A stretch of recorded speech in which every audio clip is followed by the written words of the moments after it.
जय हिंद मेरे प्यारे साथियों, स्वागत करता हूं मैं आपके अपने यूट्यूब चैनल MNB क्लासेस पे। जैसा कि आपको देख रहा होगा कि आज हमारा टॉपिक रहने वाला है परिसंचरण तंत्र। तो आज की इस वीडियो के माध्यम से हम लोग समझेंगे रक्त परिसंचरण तंत्र के बारे में, जिसको हम एनिमेशन के थ्रू समझाने की कोशिश करेंगे और थ्योरी के दोनों के साथ। ठीक, तो दोनों को कंपेयर करके हम लोग समझेंगे कि परिसंचरण तंत्र यानी हमारे शरीर में ब्लड कैसे चलता है, यानी कैसे सर्कुलेट करता है, उस चीज़ को हम इस वीडियो के माध्यम से समझने वाले हैं। और देखिएगा, बिल्कुल आसान भाषा में हम समझाने की कोशिश करेंगे आपको, तो बिल्कुल घबराइए मत, आराम से बस वीडियो को पहले वॉच करिए और इसको देखते रहिए कि हमारे शरीर में ब्लड कैसे किस रास्ते जाता है और कैसे वापस आता है। इस चीज़ को हम इस वीडियो के माध्यम से समझेंगे, एनिमेशन से जानने की कोशिश करेंगे। क्योंकि कुछ चीज़ें होती हैं कि कभी हम लोग ना अपने अंदर चीज़ों को यानी पार्ट को हम लोग देख नहीं पाते, उस चीज़ को हम लोग एनिमेशन के थ्रू देख के हम उसको समझने की कोशिश करेंगे। ठीक है, क्योंकि कुछ चीज़ें देखने से कुछ दिन तक हमारे दिमाग में याद रहती हैं, तो इसीलिए मैंने इस वीडियो को पूरे एनिमेशन के साथ बनाया हुआ है। तो हम पूरे रास्ते को एक करके दिखाएंगे कैसे ब्लड हमारे सीधा धमनी, जो भी आप जानते होंगे, आज से क्लियर हो जाएगा, कोई डाउट नहीं रहेगा कहाँ प्रेशर ज़्यादा होता है, किस में प्रेशर कम होता है। इन सब चीज़ का डाउट आपका इस वीडियो में क्लियर होने वाला है। ठीक है, चलिए वीडियो को शुरू करते हैं और समझने की कोशिश करते हैं। थोड़ा सा इसकी बेसिक बारे में हम लोग जान लेते हैं और फिर हम आपको इस वीडियो के माध्यम से यानी इस एनिमेशन के थ्रू आपको दिखाने की कोशिश करेंगे क्या वेंस होती हैं, क्या आर्टरीज होती हैं, क्या कैपिलरीज होती हैं। इन सबको मैं दिखाने की कोशिश करूंगा और समझाऊंगा। थोड़ा पहले इसके बारे में बता लूँ। ठीक है, चलिए आगे देखते हैं। पहले अब बात कर लेते हैं सर्कुलेटरी सिस्टम की।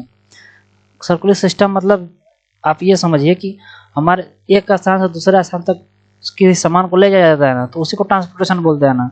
उसी से समझिए कि ये भी क्या एक प्रकार का ट्रांसपोर्टेशन है। हमारे शरीर के अंदर किसी भी जीव जंतु के अंदर जो परिवहन का काम होता है उसको हम क्या बोलते हैं, परिसंचरण तंत्र। तो हमारे शरीर में तो और कोई सामान तो लेके जाना नहीं है। अरे ऑक्सीजन ले जा सकते हैं, कार्बन डाइऑक्साइड ले जा सकते हैं, कुछ पोषक तत्व वही नहीं ले जा सकते हैं। उन सबको ढोना क्या कहलाता है, परिसंचरण तंत्र कहलाता है। जब जीव की बात करें तब, ठीक, सामान ढोने के लिए तो हम ट्रांसपोर्टेशन का प्रयोग करते ही हैं। ठीक है, तो वही बात कर रहे थे मानव में परिसंचरण तंत्र मुख्य रूप से रक्त तथा लसिका के द्वारा होता है। तो पहला क्वेश्चन यहीं पे आप बना के रखिएगा, स्टार बनाने की। पूछता है कि मानव में परिसंचरण तंत्र किसके द्वारा होता है, तो ऑप्शन में रक्त दे देगा या लसिका दे देगा, तो किसको लगाएंगे, जो रक्त दिया रहेगा और लसिका दिया रहेगा तो किसी को आप लगा सकते हैं। ठीक, तो यहीं से क्वेश्चन आपको दिमाग में रखना है, इस चीज़ को नोट करके रखना चाहिए, यहीं पे हाईलाइट कर देना चाहिए। हालांकि आपको PDF चाहिए तो आप टेलीग्राम पे जुड़ सकते हैं। ऐसा बहुत नीचे आपको दिख रहा होगा, सोशल मीडिया दिए गए हैं, कहीं भी आप जुड़ के इस वीडियो को प्राप्त कर सकते हैं। ठीक, तो पहला क्वेश्चन आपसे क्या याद, मैं फिर रिपीट कर रहा हूँ क्योंकि मेरी आदत है कि मैं क्लास में जो क्वेश्चन है तो उसको मैं याद करा देता हूँ। ठीक, मानव में परिसंचरण तंत्र किसके माध्यम से होता है, रक्त या लसिका के द्वारा। इन दोनों बात को आप दिमाग में गांठ बांध लीजिए। ठीक, चलिए आगे समझते हैं। देखिए, परिसंचरण तंत्र हमारे शरीर में 3 तरह से होता है। आप जनरली देखे होंगे कि आपके साथ कभी कोई घटना होती होगी, तो हमको कभी आप नब्ज पकड़े होंगे अपने हाथ के पकड़े के देखिएगा, आपको तो अपने हाथ का पकड़िए, एक फील करिए। और एक कभी कभी देखते होंगे आप लोगों से तेल चट्टा या छोटे छोटे कीट पतंग या आप घून टाइप देखे होंगे, बोला जाए तो देखते हैं, उन पे दबने से चिट से करके ब्लड बाहर जाता है, चिट से आवाज आती है, उनका ब्लड बाहर हो जाता है। मच्छर हो गए, ऐसे छोटे छोटे कीट पतंग हो जाते हैं, तेलचट्टा हो गया, इस सब को दबाने से क्या होता है, उनका ब्लड एक ही जगह पे फैल जाता है, ना कि छिट्टा मारता है। प्रेशर नहीं कहने का मतलब हमारा प्रेशर नहीं होता उसमें। हम अपनी बात कर लें तो मानव की बात कर लेते हैं, तो देखते हैं मानव में ब्लड बहुत प्रेशर से बहता है। आपने सुना होगा कि ब्लड 120/80 होता है हम लोगों का। तो ये क्या होता है, इस चीज़ को हम समझेंगे। ठीक, 120 क्या है, 120 क्या है और 80 क्या है, इसी को समझने की कोशिश करेंगे। तो इसी तरह इसको 3 प्रकार के भागों में बांटा गया है, open blood circulatory system, close blood circulatory system और मिक्स्ड ब्लड सर्कुलेटरी सिस्टम। तो हर एक प्रकार के जीवों में कुछ ऐसे जीव हैं उनमें अलग अलग से और 3 तरह के हमारे अंदर सर्कुलेटरी सिस्टम पाए जाते हैं। तो पूछ सकता है कितने प्रकार के सर्कुलेटरी सिस्टम पाए जाते हैं, 3 प्रकार के बता देंगे। कौन कौन, ओपन, क्लोज और मिक्स्ड। ये इनके बारे में हम डिटेल से चर्चा करते हैं कि इसमें होता क्या है, कैसे कैसे किसको हम ओपन बोलेंगे, किन किन जंतुओं को हम क्लोज ब्लड सर्कुलेशन बोलेंगे, इस चीज़ को आइए समझते हैं।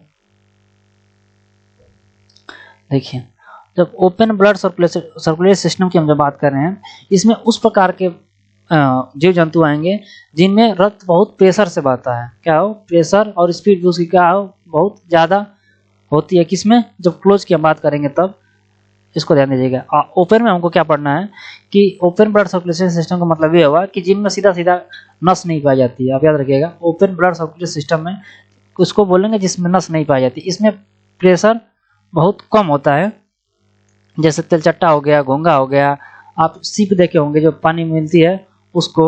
तो इस चीज़ को ध्यान में रखिएगा कि ये क्या होता है कि इनमें प्रेशर जो होता है बहुत कम होता है। तो आप ओपन ब्लड सर्कुलेटरी सिस्टम को समझ गए, इस प्रकार के तंत्र जिनमें रक्त बिना किसी प्रेशर के दाब के आगे बढ़ता है, कोई मतलब प्रेशर नहीं होता है। इसलिए बोला जाता है ना कि जो खुले होते हैं उनको दबाने चिट से उनका ब्लड फैलता नहीं है, एक ही जगह पर आ जाता है। ठीक, तो इस चीज़ में ओपन वाली में 3 बात याद रखिएगा, 3 बात कर मान लीजिए। पहला तो इसमें नसें नहीं पाई जाती हैं। ठीक, नसें नहीं पाई जाती हैं। कोई परिभाषा पूछे तो आप आराम से बता सकते हैं, नसें नहीं पाई जाती हैं।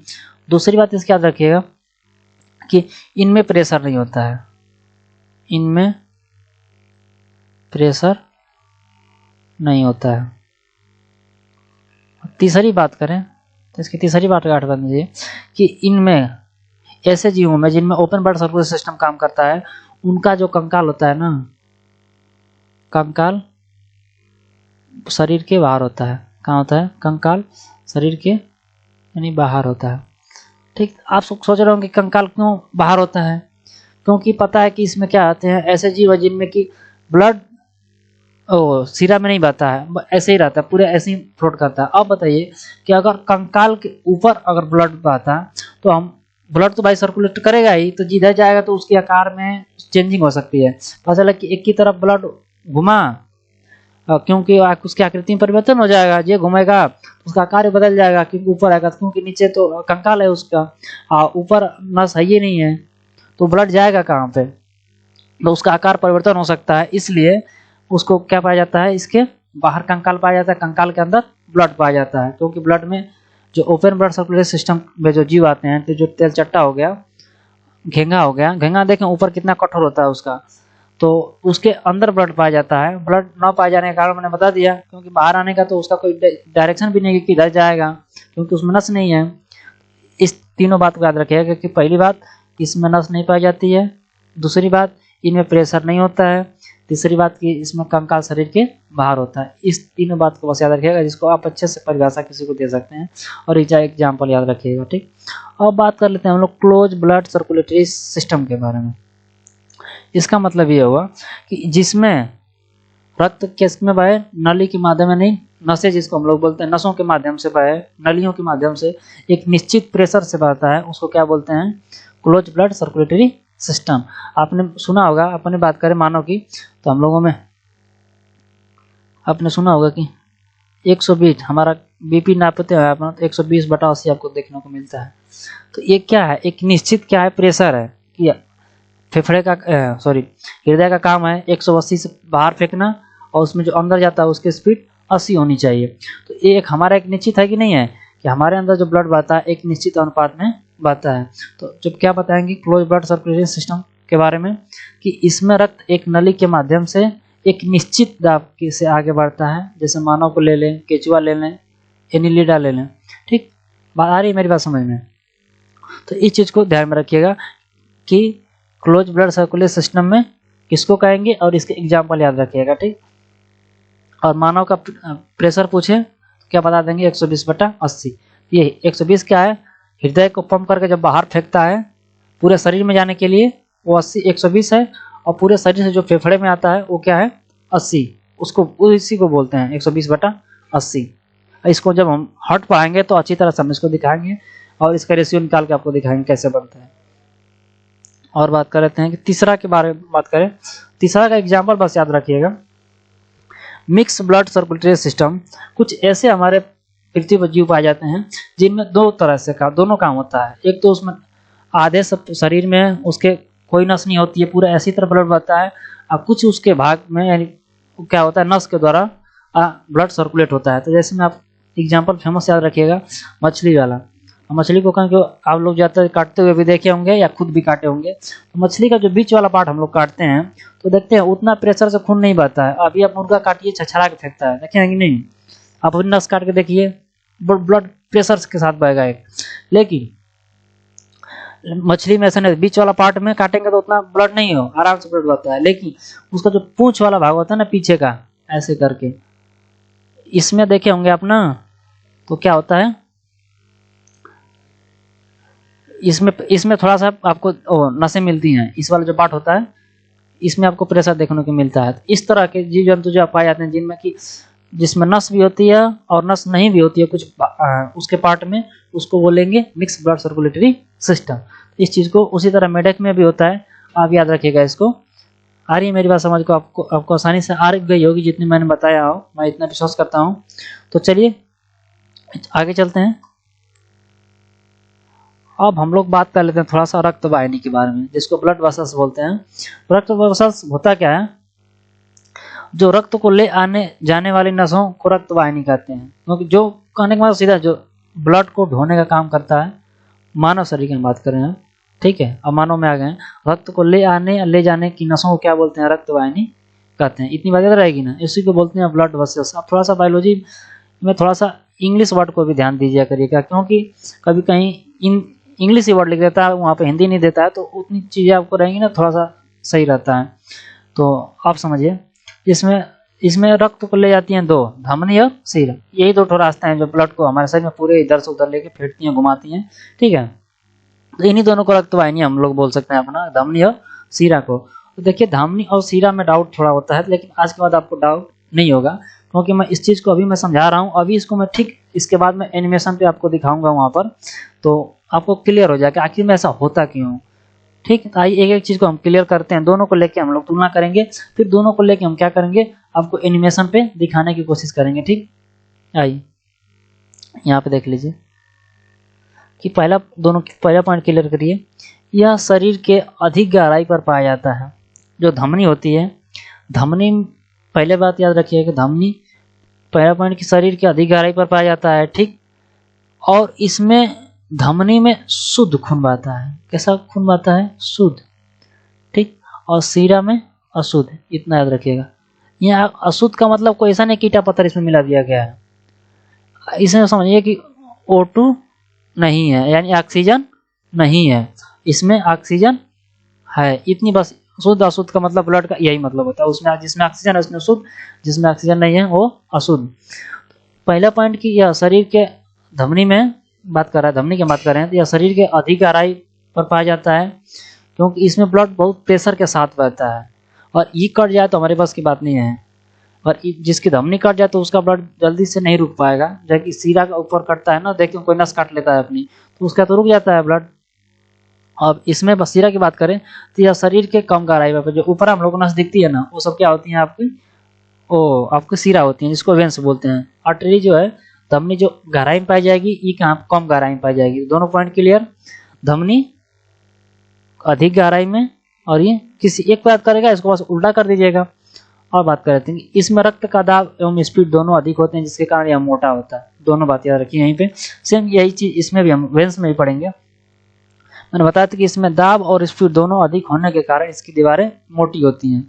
अब क्यों ऐसा क्यों होता है, आपको जब मैं हार्ट वाला चैप्टर पढ़ाऊंगा उसमें बताऊंगा कि पूछता है कि किस अलिंद की दीवारें मोटी होती हैं, तो बायां निलय की दीवार मोटी होती है। क्यों, मैं उस वीडियो में बताऊंगा। क्योंकि भाई एक ऐसा हम इंसान है जिसको हमको पूरे शरीर में खून को फेंकना है, तो मैं ज्यादा प्रेशर लगा के फेंकूंगा तभी तो जाएगा, तो कहीं फट ना जाए इसके वजह से फेंकना। तो एक है कि उसमें गिराना है बस ला के, वही जो दायां निलय होता है ना, तो उसमें पूरे शरीर से ब्लड आता है, आराम से गिर जाता है। तो इस चीज को याद बताएंगे उसमें, तो आपको क्लियर हो जाएगा कि मोटा क्यों होता है, कौन सी परत पतली होती है, कैसे ब्लड आता है, इस चीज को हम आसानी से पढ़ेंगे। तो आप याद रखिएगा कि इसमें वेंस की बात करें तो वेंस में इसमें रक्त का दाब एवं स्पीड दोनों कम होते हैं, क्योंकि पूरे शरीर से ब्लड आता है हमारे हृदय में। और जाहिर सी बात है कि कम है, क्योंकि लड़के एक चीज याद रखिएगा, किसी जितना तेज आप गेंदा को फेंकते हैं मारते हैं कहीं पे, क्या गेंद टकरा के उतनी स्पीड से आती है? सेम वही बात हमारे ब्लड में होती है। ब्लड पंप करके भेज रहा है, अब तो लड़ के कहीं केसिका के यहाँ से वापस आ रहा है, तो वहाँ प्रेशर तो कम ही हो जाएगा ना, जाहिर सी बात है। इसको मैं जब इसका मार्क दिखाऊंगा तो आपको बताऊंगा क्यों वेग कम हो जाता है। ये 120/80 मैंने बताया था, 80 क्यों हो जाता है कम, इसको मैं बताऊंगा आगे एनिमेशन पे, ठीक है। और अंतर याद कर लेते हैं दोनों में, समझते हैं धमनी और सीरा में। इसके रंग लाल होते हैं। इसके रंग कैसे होते हैं? लाल, एकदम गाढ़ा लाल होता है। जो शुद्ध खून होता है ना, वो देखे होंगे कभी शुद्ध खून काटता है तो लाल रहता है। और तो इसमें बात करें वेन्स में, तो इसका रंग कैसा होता है? हल्का नीला होता है। रेड रहेगा लेकिन हल्का उसमें नीलापन रहता है, जिसमें ऑक्सीजन नहीं मिला रहता है। ऐसा नहीं है कि बेकार होता है, उसमें बस ऑक्सीजन नहीं है, कहने का मतलब। और बात कर रहे हैं तीसरी बात याद रखिए, पूछता है कि किसमें वाल्व नहीं पाया जाता है, किस रक्तवाहिनी में वाल्व नहीं पाया जाता है। तो आपको हम बता दें कि वाल्व मतलब आप मशीन में देखे होंगे, जो नली वाली घर वाली मशीन है, पानी नहीं छोड़ती है, पानी ऊपर आ जाता है लेकिन पानी नीचे नहीं जाने देता। वाल्व का काम ही होता है ना। तो आपको समझाने की मैं कोशिश करूं तो वाल्व ऐसे, पानी जब मशीन में हम चलाते हैं तो देखें पानी ऊपर जाने देता है लेकिन ऊपर से नीचे नहीं आने देता है। ऐसे करके मान लेते हैं वाल्व में। अब नीचे से पानी क्या करेगा? चला जाएगा, लेकिन पानी अगर ऊपर से आना चाहे तो नहीं आ पाता है। तो इसमें क्योंकि प्रेशर इसमें इतना खुद होता है कि वापस आने का डर इसमें होता ही नहीं है, ठीक है। इसलिए इसमें वाल्व नहीं पाया जाता है, ठीक। और इसमें वेंस में प्रेशर कम होता है, तो कभी कभी डर ये होता है क्या पता ना हम भेजें ये वापस आ जाए, क्योंकि प्रेशर कम है, इसलिए इस तरह के वाल्व लगे होते हैं। आई मेरी बात समझ में? तो सीरा में वाल्व पाया जाता है और धमनी में वाल्व नहीं पाया जाता। कोई पूछे क्यों, तो कह दीजिए कि धमनी में प्रेशर बहुत ज़्यादा होता है और सीरा में प्रेशर बहुत कम होता है, जिसमें कि वापस आने की संभावना होती है लेकिन धमनी में नहीं होती है। बात कर लेते हैं रक्त। यह रक्त को हृदय से लेकर शरीर के अंगों तक ले जाती है। अब हम बात को समझिए। धमनी का काम होता है कि इस चीज़ को मैं एनिमेशन पे दिखाऊंगा आपको कि धमनी का काम है कि रक्त को हृदय से यानी शुद्ध वाले खून को क्या करेगा, पूरे शरीर में लेके जाने का काम करता है, जिसकी वजह से बताया कि इसकी दीवारें भी मोटी होती हैं और इनमें प्रेशर भी बहुत ज़्यादा होता है। लेकिन सीरा का काम होता है पूरे शरीर से ब्लड को ढो के कहाँ लाना, हृदय के पास। और धमनी काम होता है कि हृदय का जो खून है उसको पूरा शरीर में ले जाके बांटना। इतनी मेरी बातें आपको समझ में आ रही हैं? इसका काम होता है शरीर में ले जाके पूरे शरीर में बांटना। इसका काम होता है शरीर में बटोर के ब्लड को लेकर आना। इतनी बात समझ में आ रही है मेरी? अब बात कर लेते हैं इसमें त्वचा में। इससे शुद्ध रक्त बहता है। मैंने बताया कि धमनी में कैसा खून बहता है, शुद्ध, और इसमें अशुद्ध। अशुद्ध का मैंने बात पहले ही बता दिया कि अशुद्ध का मतलब इसमें O2 नहीं होता है और इसमें O2 होता है, ठीक। इस चीज को याद रखिएगा। अब लोग कहते हैं कि एक अपवाद होता है, फुफ्फुस धमनी है, धमनी में अशुद्ध खून बहता है, मैंने अभी बताया। फुफ्फुस लग गया तो इसमें अशुद्ध कैसे हो सकता है? इसी चीज को मैं जब आपको हार्ट वाला चैप्टर पढ़ाऊंगा तो ये कोई अपवाद नहीं है, ये कंसेप्ट है। क्योंकि जब बायां निलय से दायां निलय से जब पंप करता है, क्योंकि पूरा शरीर से ब्लड आया होता है, क्योंकि अभी उसको फेफड़े तक पहुंचाना होता है, तो वही जो दायां निलय से ना जो ब्लड को लेके जाता है फेफड़े तक ना, तो उसमें तो उस वाली नली में तो शुद्ध खून बह रहा है, इसीलिए उसको फुफ्फुस धमनी बोलते हैं, ठीक। उस चीज को हम वहां पे क्लियर कर देंगे, अपवाद नहीं। तो बस याद रखिएगा, आपको नहीं याद होगा तो इसका उल्टा कर धमनी का तो करिएगा। अब फुफ्फुस को समझिए कि उल्टा, जैसे फुफ्फुस लगाता है तो आप समझ जाएगा कि अगर धमनी कह रहा है तो अब उसमें अशुद्ध बहने लगेगा, और फुफ्फुस सीरा कह रहा है, सीरा पहले क्या बता था, शुद्ध। जैसे ही फुफ्फुस लगा देगा तो आप समझ जाएगा कि उल्टा, सीरा में तो अशुद्ध बहता था लेकिन अब कैसा बहेगा, शुद्ध बहेगा। इस चीज का याद रखिएगा, जैसे फुफ्फुस कहेगा तो उसका उल्टा कर दीजिएगा। आ रही मेरी बात समझ में? अगर आपको दिक्कत हो याद करने में तो नहीं, तो बात अगर समझ रहे हैं कोई बात नहीं। चलिए आगे समझते हैं। अब हम श्वसन के मार्ग को समझ लेते हैं, क्योंकि इसी मार्ग को मैं दिखाऊंगा वीडियो के माध्यम से, तो आपको अच्छे से समझ में आएगा। जैसा कि आपको यहाँ पर हार्ट दिख रहा होगा, ठीक, क्योंकि मेन ब्लड का काम यहीं से हो रहा है। मैंने बताया था कि हार्ट का बस काम होता है, ब्लड में कोई फिल्टरिंग का कोई काम नहीं होता है। ब्लड बस एक पंप करने की मशीन है, याद रखिएगा, एक फेंकने वाली मशीन है, जिसके बाद क्षमता है कि ब्लड को मैं पूरे शरीर तक पहुंचा सकूं। बस वो एक मशीन है और कोई बात नहीं है, ठीक। इसमें ना कोई ब्लड ना शुद्ध होता है ना कुछ नहीं होता है, बस इस ब्लड को पंप करता है। आइए इसका रास्ता हमसे देखते हैं, ब्लड कैसे कैसे हमारे शरीर में घूमता है। देखिए शुरू करते हैं हृदय से, ठीक। और हृदय से देखिए ब्लड पंप करेगा, जब हमारा बायां नीलय से हृदय पंप करता है तो कहाँ जाएगा, महाधमनी एरोटा, और एरोटा से कहाँ जाएगा, धमनी में।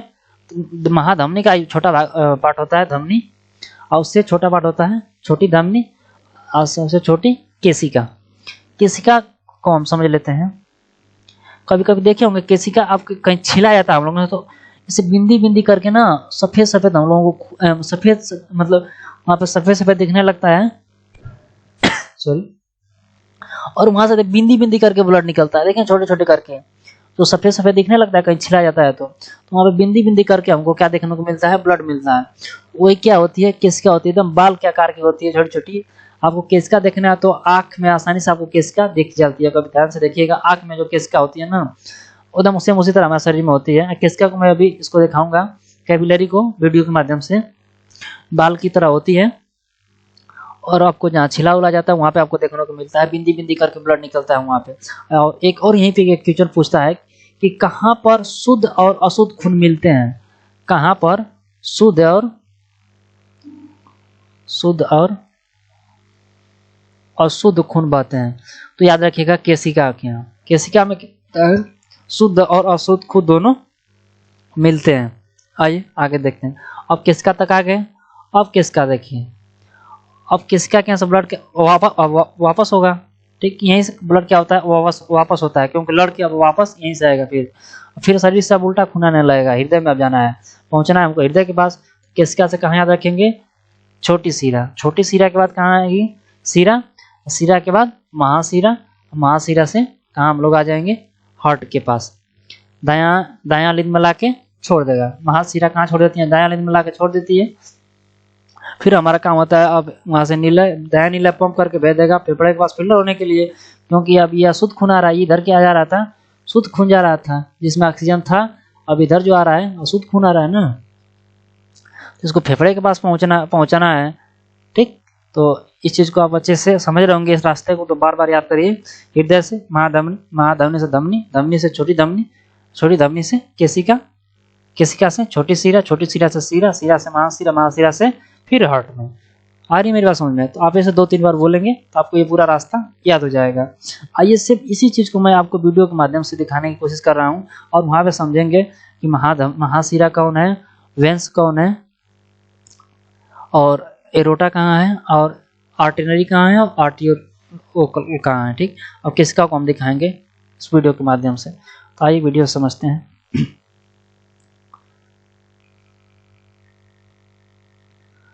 चलिए देखते हैं। मानव शरीर आपको दिख रहा होगा, मानव शरीर, ये सब चीज़ें ब्लड के बारे में आप लोगों को बेसिक भी जानकारी होनी चाहिए, इसलिए मैं इस वीडियो को बहुत अच्छे से समझाने की कोशिश कर रहा हूँ, क्योंकि अंदर का पार्ट है, हम लोग बिना देखे कि इस चीज़ को ज़्यादा दिन तक मेमोराइज नहीं कर सकते हैं। तो आइए हम अब समझते हैं, जिस चीज़ को मैं समझाऊंगा उसको ध्यान में रखिएगा। अब यहाँ पे आपको 2 चीज़ दिख रहा होगा, ठीक। एक दिख रहा है सफ़ेद नली, सॉरी रेड नली, और एक ग्रीन दिख रही है ना, नीला जिसको बोल सकते हैं। तो इस रेड वाली में क्या बह रहा है, शुद्ध खून बह रहा है, मैं बता दे रहा हूँ समझाने के लिए। शुद्ध खून इस रेड वालों को दिखाया गया है, और जो अशुद्ध खून आ रहा है उसको किससे दिखाया गया है, नीले से दिखाया गया है, ठीक। तो ये 2 चीज़ याद रखिएगा, ये किसको दिखा रहा है, ब्लड को दिखा रहा है, सॉरी हृदय को दिखा रहा है, ठीक। ये ब्लड दोनों सीरा और धमनी को दिखा रहा है। इसमें जो रेड वाला वो क्या है, धमनी है, और जो ये नीला दिख रहा है वो क्या है, उसे सीरा बोलेंगे, ठीक। इतनी याद रखिए। चलिए आगे देखते हैं।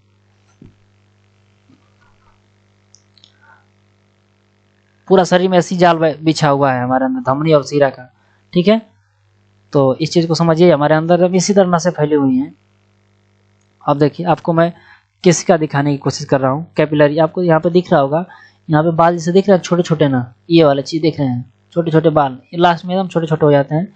ऐसे हमारे शरीर में ब्लड दोनों साथ एक चलते हैं। यहाँ पे हृदय अपना पंप कर रहा है। अब देखिए जो रेड वालों को दिखाने की कोशिश कर रहे हैं, ये क्या कर रहा है, अब ये वाला वेंस वाला जा रहा है, कौन, अशुद्ध खून जा रहा है पूरे शरीर से, कहाँ जा रहा है, तो मैं यहाँ पे दिखाने की कोशिश कर रहा हूँ कैपिलरी को, जिसको केसिका हम लोग बोलते हैं।